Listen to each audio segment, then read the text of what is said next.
What's up, y'all? I'm back out here at the range, as you can see behind me, on a cold, breezy morning. Temps right now are in the 20s still. I think we're supposed to break 30, low to mid 30s today, so it's definitely gonna be a chilly one. Winter has finally shown up, and I think it's here to stay for the next 2 or 3 months. I've got some good tests planned for out here today, though, so I ain't gonna let this stop me. We're gonna start things out with some more 9mm. So we got the jelly contraption ready to roll with a couple of chronos and 2 fresh blocks of gel. First test of this chilly day, so we get a nice clear picture of what happens here. We got it bundled up with the heavy clothing barrier that's got the layer of denim, fleece, and 2 layers of cotton t-shirt. And this one here is another one of those 124 grain 9mm rounds sent to me by Alan, so I really appreciate that once again. This time we've got some stuff from Premier Ammunition. It's their Premier Defense 124 grain 9mm. Now, unfortunately, it looks like this company is no longer in business from what I can tell. I could be wrong about that, but when you do a Google search, the Google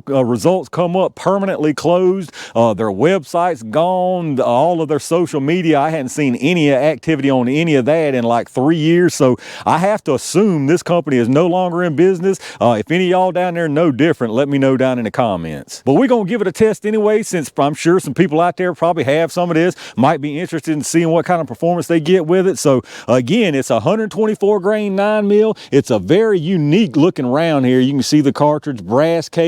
It actually looks like a brass jacketed HP, and it looks really basic. It almost looks like a swaged round to me. I believe it's just a really basic swaged round with an actual brass jacket on it. Now, obviously, with nowhere to get any info, I don't have any kind of ballistics as far as velocity, barrel test length, or anything, so we're gonna use the standard couple of tools out here today. For the shorty, we've got the Canik Mete MC9 with the 3.1 inch barrel, and then for the long one, we've got the G17 Gen 4 with the 4.5 inch barrel. So maybe this stuff will give us some good performance for folks out there who might still have some of it. Just looking at that really basic projectile, I gotta tell you, I don't have the best hopes for it, but let's get it all set up and see what happens. All right, let's see what kind of numbers we get from this mystery meat, y'all. I'm gonna do a 5-round average from each barrel length, starting with this Canik MC9 first. Now, if y'all not familiar with this lab radar, like I always explain, you're gonna see multiple velocity readings. The first large number is at the muzzle, and then you've got 5 across the bottom. I've got those set for 3 yards, which is roughly where the gel is here at 10 feet.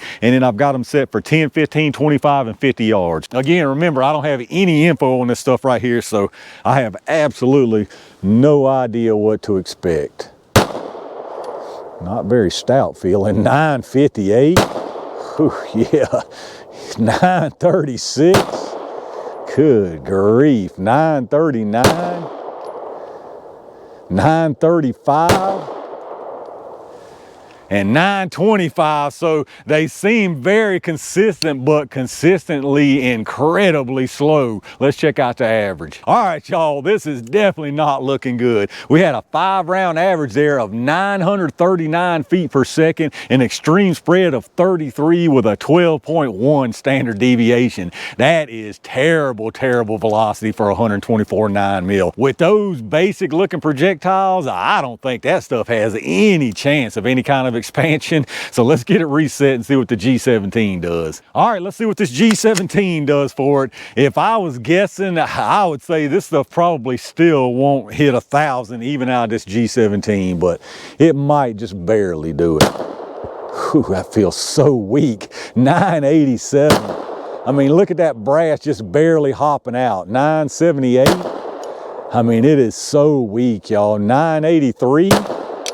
So weak. 975 and 950, and it didn't even lock the slide back. It was just so weak. All right, y'all, we didn't see much improvement from that right there. We had a 5-round average of 974 feet per second, an extreme spread of 37 with a 14.5 standard deviation. 974 from a full size with 124 grain 9mm. That is just plumb pitiful right there from both of these barrel lengths. 974 here, and if you remember on that MC9, it was was 939. So you're only talking about 35 feet per second difference between these. That, I don't think that's gonna make any kind of difference. If I was guessing, I would say these things, well, they may not have the velocity to go all the way. They probably won't go all the way through both blocks. They'll probably go into the second block, maybe tumble or something, but I don't expect any kind of expansion. But let's get this stuff set up. Y'all know what time it is. All right, y'all, it's brass from the past jelly time. I'm gonna put one through each barrel link, starting with this MC9 first. Again, I have very little hope that we're gonna see anything good from this stuff, but maybe it'll prove me wrong. Yeah, I think that went into the second block and may have curved on out the top. Let me go check it out.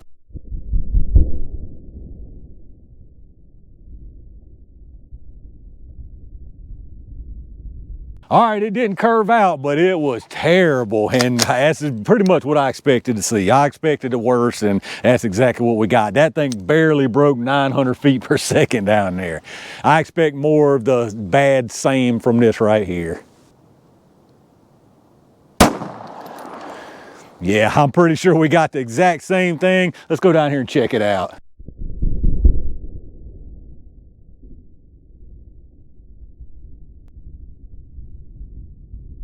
All right, let's check out what we got down here. This is a perfect example of why some things should be left in the past. There is absolutely nothing good to say about this stuff right here. The velocity was pitiful for a 124 grain 9mm. The projectile apparently is just something basic as basic can be, because you can see there was absolutely no expansion on this thing.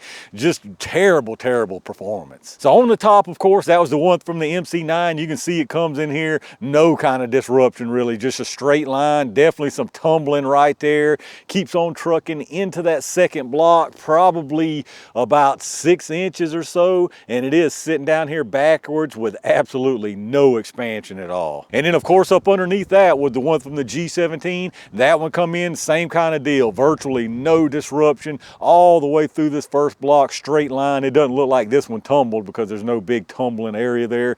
Completely through the first block, again into the second block, and this one actually pops out the side about 1/4 of an inch past where that MC9 stopped. So I would say there was absolutely no expansion on that one either. And as far as the actual penetration measurement, the one from the MC9 stopped at exactly 21.5 inches, and then the G17 went out the side at 21.75 inches. So tons of penetration, which I personally like, but it got it for all the wrong reasons. I just about forgot to give you a close-up look. I already actually pulled the projectile. It was so unremarkable, I was just moving on along. So there again, you can see virtually no kind of disruption from either one until you get right there with that tumble.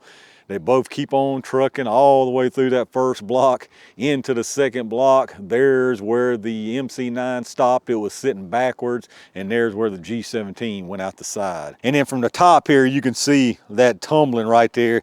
Depending on which angle, it's basically nothing to it. If you look at it this angle, you got pretty much nothing. But as you can see, really, you got pretty much nothing from both of these either way. All right, just a quick look at this one little projectile here. You can see absolutely no kind of deformation, no expansion. It is plumb full of cloth right there, so it definitely filled up, clogged up with cloth. Between the clogging and just the lack of velocity is what done this thing in. You can see there, I know, again, people like to see the rifling, so there you can see this is, again, out of the MC9. Pretty nice rifling all the way around it. Just again, I think this is just a case of a really poor basic projectile that couldn't handle the clothing, and it was moving way, way too slow. But let's get a quick weight measurement. I actually left my calipers at the house. I was going to use the tape measure, but there's really no sense here, no kind of expansion. This started at 124, and it's actually at 124.2, so probably manufacturing tolerances. You do have a couple of crumbs of cloth, but obviously nothing lost because it didn't do anything to be able to lose anything. Check it out, y'all. I just wanted to show you here. I was getting ready to set up for the next test, and here's that first projectile, or the second one from the G17. It bounced back here. You can see It's probably, I don't know, 6-7 feet back from the jelly block there. But as you can see, again, no kind of expansion, no nothing going on. And there you have it, y'all, the Premier Defense 124 grain 9mm. Again, this is just some bad stuff. I mean, there's no other way to put it. This stuff is just bad. It was loaded terribly light, way light for 124 grain 9mm. A very, very basic projectile. As you can see, I mean, it clogged up with cloth. I pulled some of it out, but it's way packed down in there. So just a basic, what looks like a brass